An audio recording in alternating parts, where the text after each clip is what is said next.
14장입니다. 성경 말씀을 읽고 해석할 때 전에 있는 부분이 이해가 잘 안 될 때가 있습니다. 좀 어렵게 느껴질 때가 있습니다.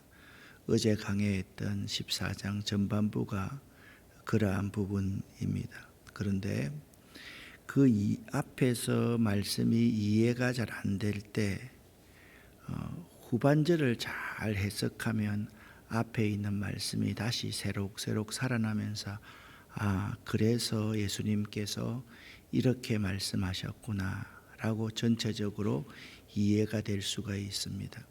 사실 인생의 문제와 성경 해석하는 문제가 유사하다라고 생각합니다. 어릴 때, 철없을 때, 혈기왕성할 때, 내 힘으로 무엇인가 할 수 있다고 생각할 때 부모님의 은혜가 잘 보이지도 않고 옆에 있는 사람들과 내가 조화롭게 살아야 되겠다라는 것이 보이지 않을 때가 많이 있더라고요. 그런데 나이가 점점 더 먹어가면서 그래, 인생의 참맛은 이런 거구나. 사실 예수님께서 영광 받으신다라고 하는 것이 세상으로 잘 되는 줄 알았는데 나이가 들어가고 시간이 들어가면서 영광을 받으신다는 것이 하늘의 미랄이 되는 것이지, 십자가 위에서 죽는 것이지, 내가 희생해야만 되는 것이지, 그렇게 생각을 하면 그게 이제 인생이 이해가 되고 성경 말씀이 이해가 되는 부분이라고 생각을 합니다. 14장부터 16장까지 다락방 강화라고 그렇게 말을 합니다.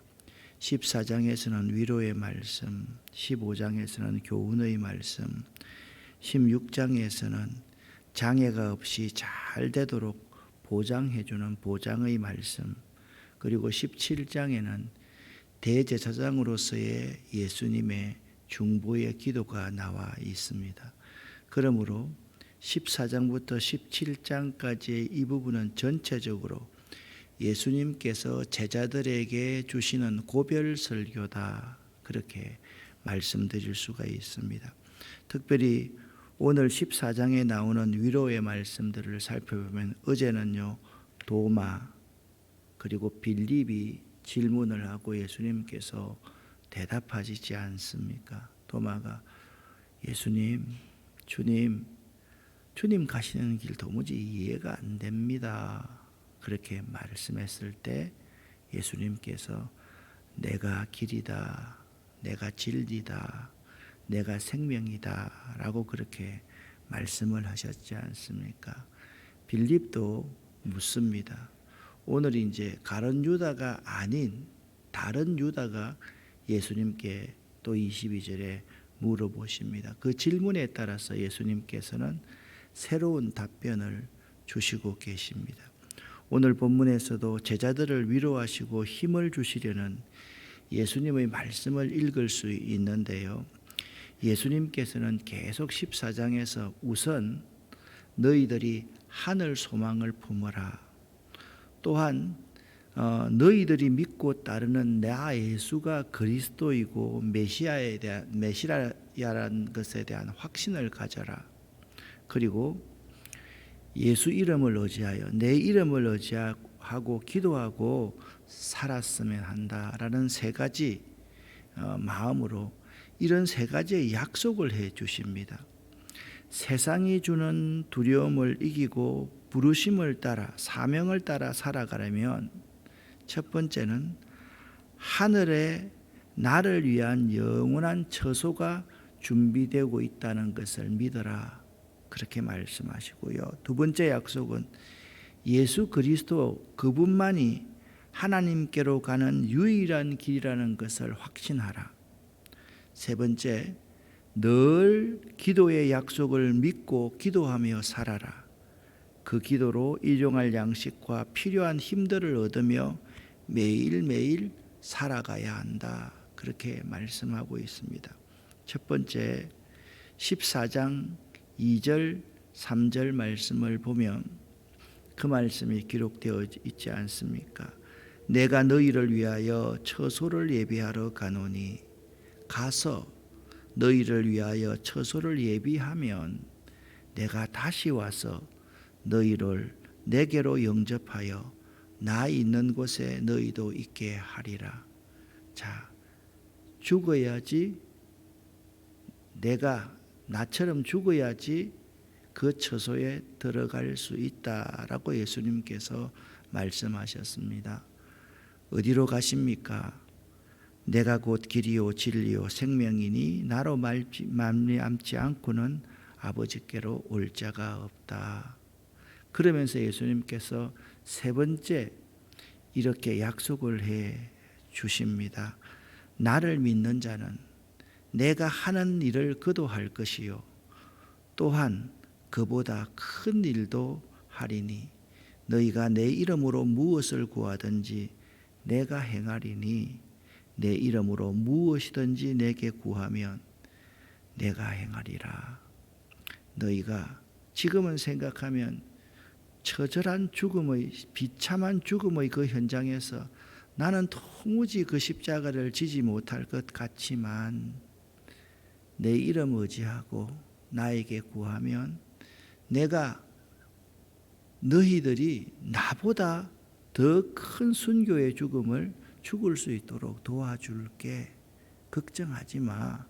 예수님께서 지금 그렇게 말씀하고 있는 것입니다. 자, 14절까지 그렇게 말씀하시고 나서 15절부터 26절까지는 보혜사 성령을 주실 것을 약속하고 있습니다. 성령님에 대한 예수님의 약속은요, 15절부터 31절까지 계속 되어지고 있는데, 그런데 예수님께서 이 약속을 하실 때 전제되는 말씀이 있습니다. 그게 뭐냐? 너희가 나를 사랑하면 나의 계명을 지키라라는 말씀으로 항상 시작을 합니다.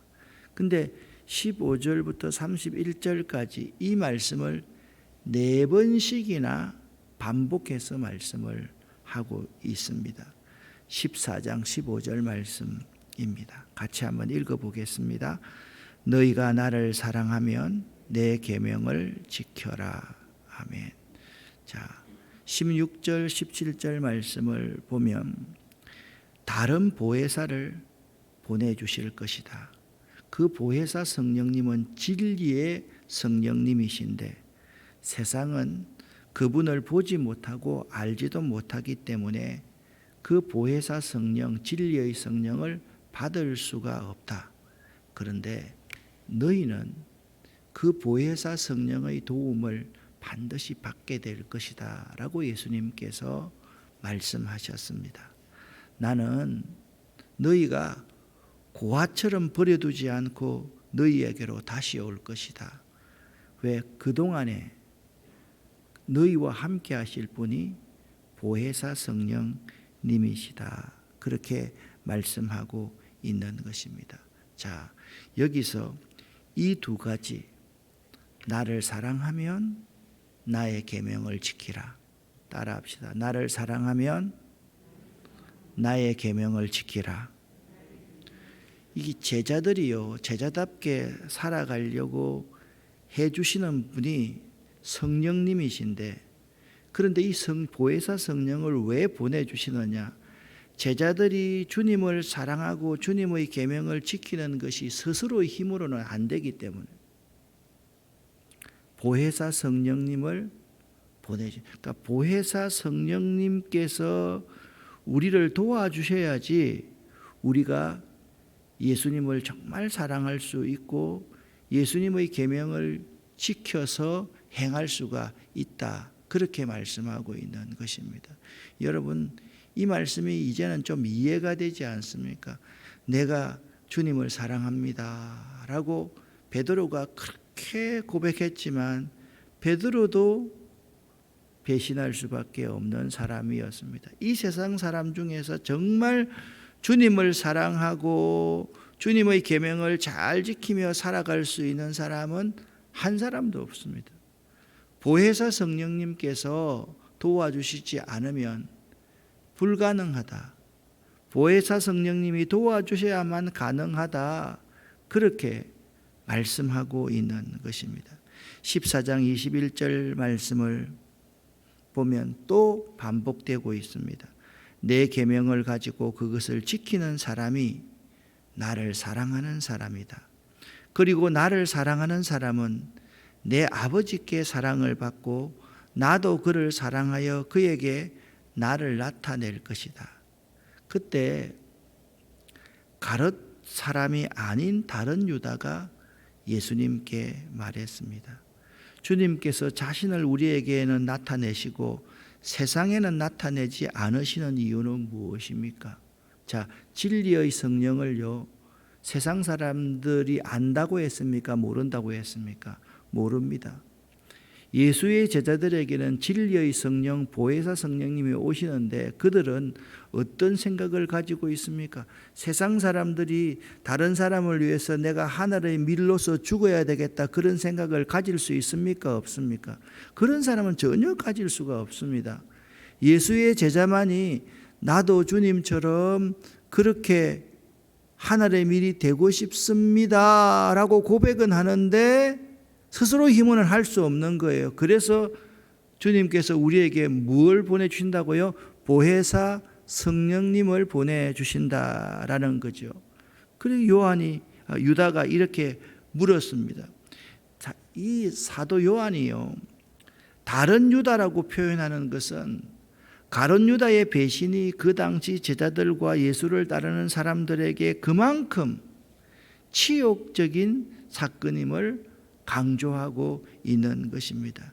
우리들은요, 어떠한 행위를 함에 있어서 다시 생각하고 또 생각해 봐서 예수의 제자란 이름에 합당한 삶을 살아가야만 할 것입니다. 그런데 우리는 그런 생각을 하지 못할 때가 참, 내 하고 싶은 말 다 하고 내 표현하고 싶은 거 다 하고 화내면 화 다 내고 나중에 가서 내가 좀 잘못했네, 그렇게 생각하는 사람이 되어서는 안 돼요. 가롯 사람이 아닌 다른 유다, 여러분 왜 이런 말이 나왔는지를 잘 한번 생각해 볼 수 있어야만 됩니다. 저 사람은 예수 믿는 사람 아닌 것 같아, 진짜 예수 믿는 사람은 여기 있어, 지금 그런 말을 하고 있는 것 아닙니까?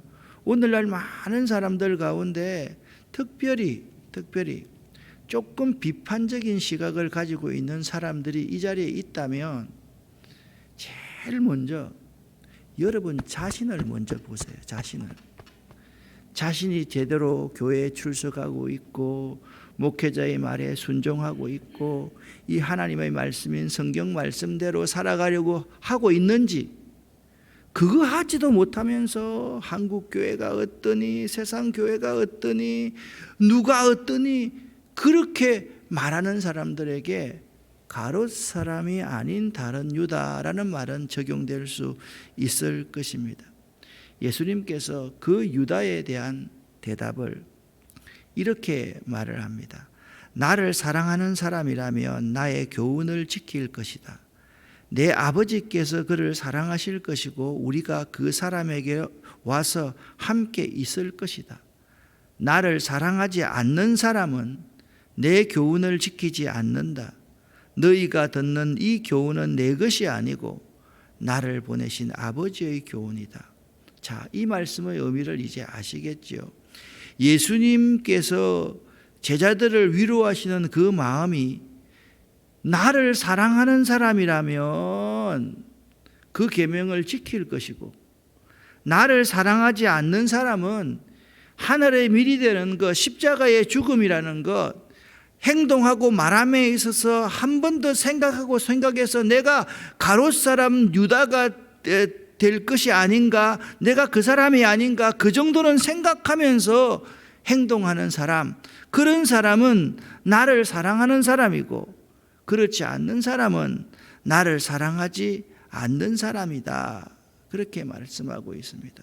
우리들도요, 제자답게 일하고 또 살아가려면 예수님을 사랑해야 되고 그분의 계명을 지켜야 하고 성령님을 의지하면서 기도하며 살아가야만 하는 것입니다.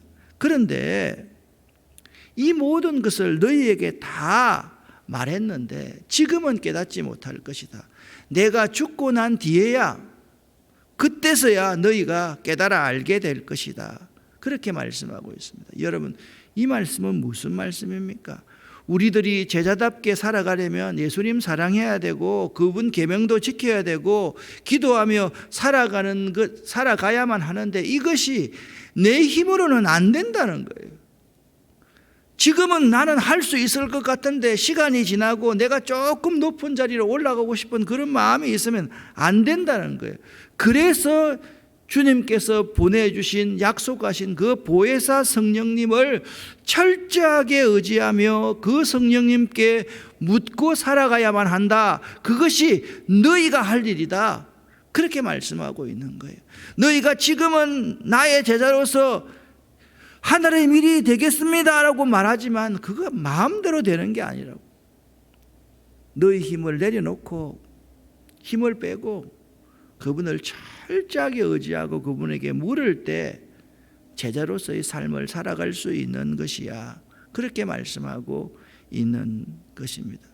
예수님의 제자로 살아가면요, 예수님께서 주시는 평안이 그 마음속에 있습니다. 14장 27절 말씀, 유명한 말씀이죠. 내가 너희에게 평안을 주노니 곧 나의 평안을 너희에게 준다. 내가 너희에게 주는 평안은 세상이 주는 것 같지 않다. 너희는 마음에 근심하지도 말고 두려워하지 말아라. 여러분, 내가 예수님 사랑하고 예수님 계명을 지키고 예수 이름을 의지하며 기도하며 살아야 가는 제자임에 틀림이 없는데, 내가 그런 제자라고 한다면 예수님께서 주시는 평안을 가져야만 한다라는 것입니다. 그리고 예수님께서 주시는 그 평안은 세상이 주는 것과 같지 않음을 믿어야만 합니다. 마음에 있는 근심과 두려움은 그 평안으로서만 이겨낼 수가 있다라는 말씀입니다. 그리고 예수님께서 이어서 말씀을 합니다. 너희는 내가 갔다가 너희에게로 올 것이다 라고 말한 내 말을 들었다. 너희가 진정 나를 사랑했다면 내가 아버지께로 가는 것을 기뻐했을 것이다. 그런데 너희는 왜 지금 내가 아버지께로 가는 그것 때문에 두려움과 공포에 쌓여 있느냐, 근심하고 있느냐, 그렇게 말씀하고 있는 것입니다. 이는 아버지가 나보다 더 크신 분이기 때문이다. 이제 예수님께서 주시는 그 평안을 경험했다면 주님께서 아버지께로 가시는 것, 십자가에 못 박히시는 그 사랑을 기뻐할 수 있어야만 합니다. 왜냐하면 하늘의 아버지는 예수님보다 더 크신 분이시기 때문입니다. 14장 19절입니다. 내가 지금 이 일이 일어나기 전에 너희에게 먼저 예고하는 것은 이 일이 실제로 일어날 때 너희로 하여금 믿게 하기 위해서이다 라고 말씀하고 있습니다. 예수님께서 사전에 자신의 죽음을 제자들에게 말씀하시는 이유는 너희가 염려하고 근심하고 두려움에 쌓여있게 하기 위해서 내가 예고하는 것이 아니라 이 일이 실제로 일어날 때 너희로 하여금 믿게 하기 위해서임을 분명히 말씀하십니다. 참 예수님은 제자들을 진정으로 위로하시는 분이십니다. 사전에 자기의 죽음을 예고하시면서 제자들이 실제적으로 그 상황을 당할 때 그 충격적인 그 사건을 잘 극복해 나갈 수 있도록 예수님께서 말씀해 주고 있는 말씀인 것입니다. 예수님은 제자들의 믿음이 자신의 죽음으로 인하여 약화될 것을 내다보시고 그들에게 힘을 주는 유일한 방법은 고난당하실 예수님 자신이 메시아이고 구세주라는 사실을 확신시키는 것임을 아셨기 때문에 제자들로 하여금 계속 하나님을 믿으니 또 나를 믿어라, 그렇게 당부하고 있는 것입니다. 그러니까 예수님이 정신 이상자라서 내가 메시아다, 내가 그리스도다, 내가 하나님이다 그렇게 말씀하시는 것이 아니라 제자들이 예수의 죽음으로 말미암아 지금까지 가져왔던 그 좋은 믿음, 그것을 다 버릴까 봐 염려해서 하나님을 믿으니 또 나를 믿어라 라고 말씀하고 있는 것입니다. 예수님께서 이렇게 말씀하고 있습니다. 이 세상의 진정한 통치자가 오고 있으므로 더 이상 너희와 많은 말을 나눌 수가 없다. 하지만 이 세상의 통치자는 나를 마음대로 할 권세가 없다. 이건 두 가지 의미가 세상의 권세자인 것 동시에 또 한 가지 영적인 의미는 이제는 삼위일체 하나님이 성령의 시대로 들어갈 터인데 나도 순종할 수밖에 없으심을 말씀한 이야기입니다. 제자의 최종적 헌신은 순종함입니다. 예수님이 제자들에게 자신도 순종할 수밖에 없음을 30절 말씀을 통해서 말씀하고 계신 것입니다. 31절 말씀을 여러분과 제가 한번 읽을 때 제일 마지막에 일어나 이곳을 떠나자라는 말씀을 먼저 생각하면서 31절을 쉬운 성경으로 같이 읽어보겠습니다. 그러나 내가 아버지를 사랑하고 아버지께서 내게 명하신 대로 내가 행한다는 사실을 세상은 알아야 할 것이다. 일어나 이곳을 떠나자. 이제 여러분, 너희는 마음에 근심하지 말라. 하나님을 믿으니 또 나를 믿어라 라는 말씀의 의미를 이해하실 수 있겠습니까? 우리들은 이제 근심하는 일을 그만두어야만 합니다. 그리고 우리의 마음이 더 이상 근심에 얽매이지 않도록 해야만 하는 것입니다. 왜냐하면 예수님께서 하늘의 밀로 죽어지셔야지, 대속의 제물이 되어 주셔야지 온 세상에 구원이 오기 때문입니다. 그래서 너희는 마음에 근심하지 말아라. 하나님을 믿으니 또 나를 믿어라. 누군가의 희생과 대가를 치름이 없으면 구원은, 사람들의 행복은, 사람들의 축복은 오지 않는다라는 사실을 믿고 살아가는 것이 예수의 제자인 여러분과 저임을 알아야만 합니다. 우리가 세상 사람들과 똑같이 복을 좋아하고 똑같이 영광을 얻는 것을 좋아하고 높은 자리에 올라가기를 원한다라고 하면 우리들이 바리새인과 서기관과 대제사장과 사두개인들과 로마의 집정관들과 뭐가 다르겠습니까? 우리들만이라도 그들을 위해서 십자가를 지고 하늘의 썩어지는 미랄이 될 때 그것으로 말미암아 우리가 더 이상 근심하지 말아야 되는 거예요. 근심하는 일을 그만두어야만 합니다. 우리가 썩어질 때, 예수님처럼 썩어질 때 세상이 행복해질 수 있기 때문이고 세상이 구원을 받을 수 있기 때문이라는 것입니다. 예수님의 위로가 당시의 제자들에게 큰 위로를 주었을 것이라고 어제 말씀드렸던 것이 기억나시죠? 지금 제자들은 예수의 죽음에 대한 예고 때문에 슬픔에 잠겨 있고 그들 중에 한 사람의 배신과 한 사람의 부인에 대한 경고를 받고 그들 스스로가 부끄러워하고 두려워 떨고 있습니다. 내니까 만찬석상에서 혹시나 그자가 내니까 저가 아닙니까? 저는 아니지요. 그렇게 묻고 있던 그 말씀이 그들에게 계속해서 질문으로 남아있는 것입니다. 사랑하는 성도 여러분, 너희는 마음에 근심하지 말라. 하나님을 믿으니 또 나를 믿으라는 말씀은 제자들이 믿음은 가졌으나 그들의 믿음이 흔들리고 있었기 때문에 계속하여 믿으라고 권고하시는 말씀입니다. 이 말씀은 우리들에게도 마찬가지입니다. 결국 예수님은 하나님을 계속하여 믿으니 또한 나를 계속하여 믿으라는 명령으로서 예수님 자신이 하나님이라는 사실을 제시하며 하나님과 마찬가지로 예수님 자신이 믿음의 대상임을 14장 전체에서 가르쳐 주십니다. 예수께서 죽으시는 것이 하나님의 뜻입니다. 그분은 죽으심으로 하나님께 영광 돌리셨습니다. 이것은 우리가 생각하는 능력 있는 삶과는 매우 다를 수 있습니다만 우리들도 하나의 밀이 되어야만이 하나님께 그리고 자신에게도 영광이 됩니다.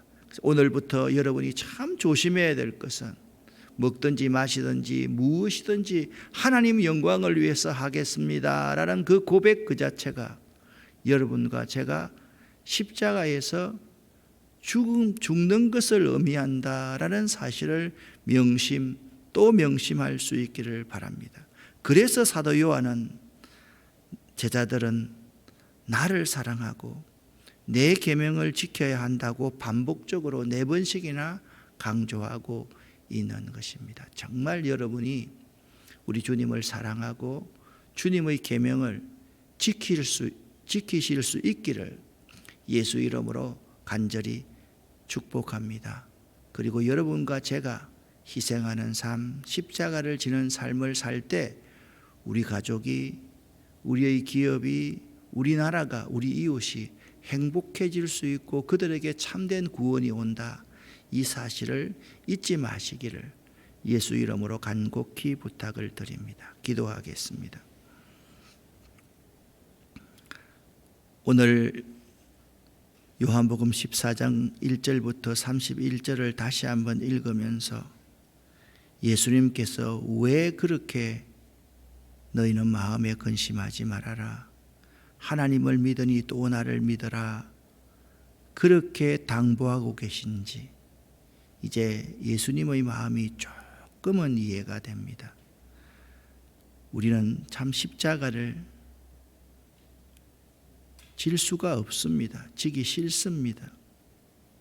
누구든지 그 십자가를 지고 싶은 사람은 한 사람도 없습니다. 그런데 오늘 나를 사랑하여라. 나의 계명을 지켜라. 그것이 제자로서 끝까지 제자의 삶을 유지하는 것이다 말씀하시는 그 예수님의 말씀을 이해는 하였사오니 이제부터 그대로 살기 위해서 저희들이 보혜사 성령님을 의지하기를 원합니다. 성령 하나님, 이 자리에 오시옵소서. 성령 하나님, 우리에게 임하여 주시옵소서. 우리를 도와 주시옵소서. 예수 그리스도 이름으로 축복하옵고 간절히 기도 올립니다. 아멘.